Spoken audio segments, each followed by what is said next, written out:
It's important in your web marketing for your web design business to make sure that you're not just getting traffic to your website, but that you're actually converting that traffic.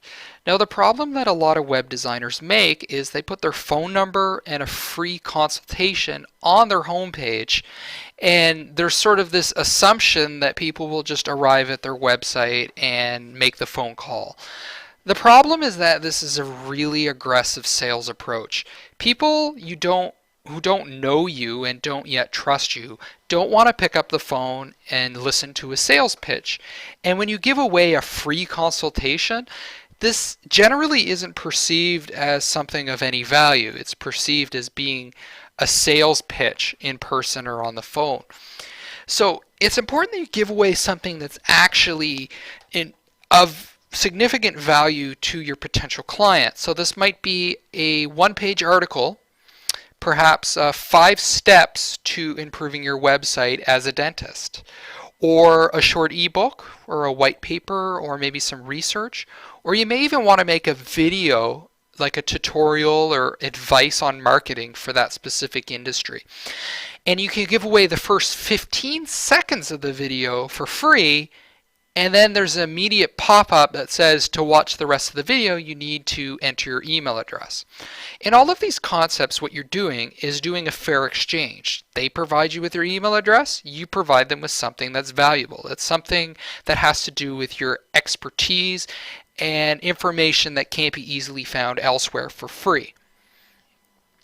So capturing those email addresses is really important, and it's how you get that initial sales lead, because they're not going to pick up the phone and they're not going to contact you directly, but they will provide their email address to get instant access to something of value.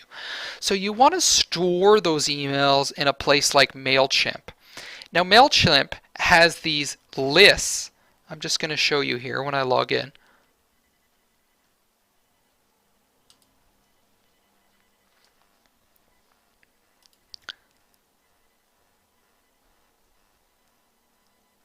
So there are these specific lists that you can have for each of your target markets. So this particular one's for accounting, this is for photographers, and these are some other projects. These are drywall companies and other groups. Now you can see we have 62 subscribers, and all of their email addresses are here. And Mailchimp actually does a process of rating each of these members. So people that have higher ratings are people you may want to email directly and send personal email solicitations to.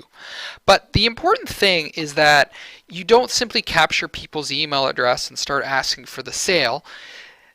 The part that's missing there is the lead nurturing. People who have provided you their email address are interested in what you have to say, but they're not at the point where they're willing to buy what you want. So you need to nurture those leads. You need to build a relationship with these people. They don't yet trust you. They don't yet know what you're all about.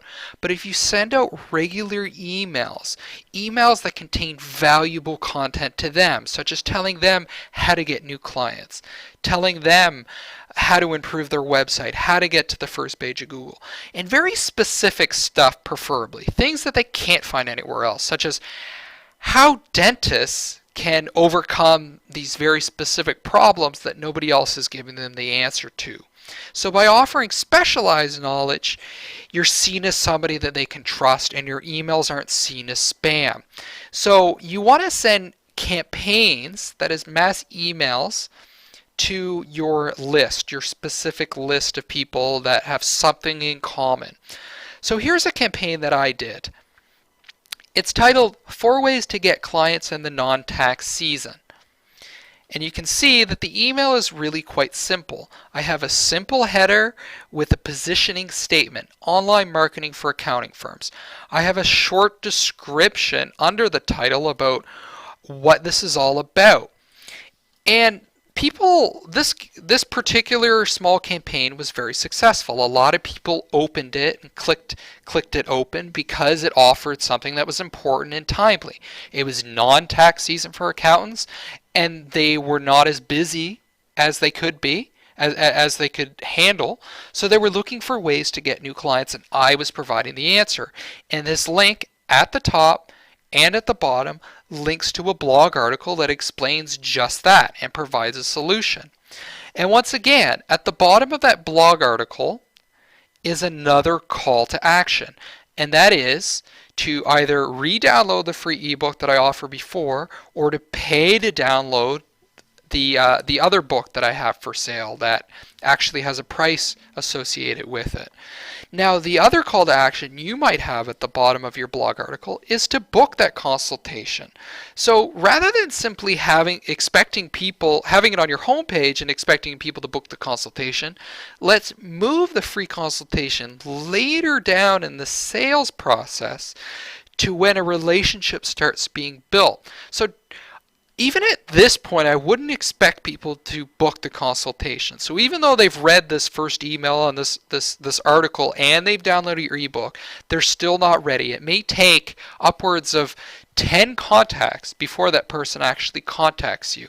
Now, maybe it'll be just 3 contacts, maybe 2, but if you really want to be aggressive with your sales and go after people that aren't really qualified leads, then it may take upwards of 10 contacts before they're ready to make the purchase decision.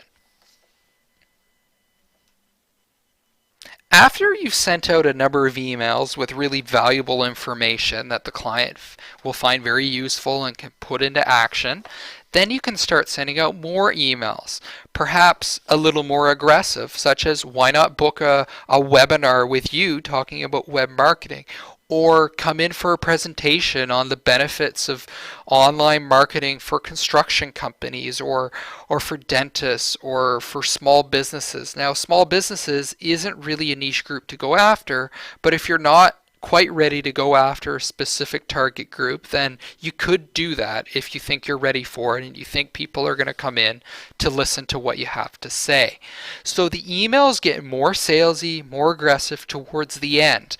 But one thing to recognize is that ultimately, even with online marketing, the sale isn't closed on the internet for the most part. It's closed either in person or on the phone.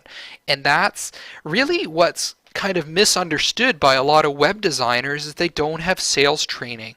They have technical training or art training or business training, but even in business school, sales is not something that's taught very extensively. So this sales process is probably the single most important thing when it comes to getting new clients, other than getting referrals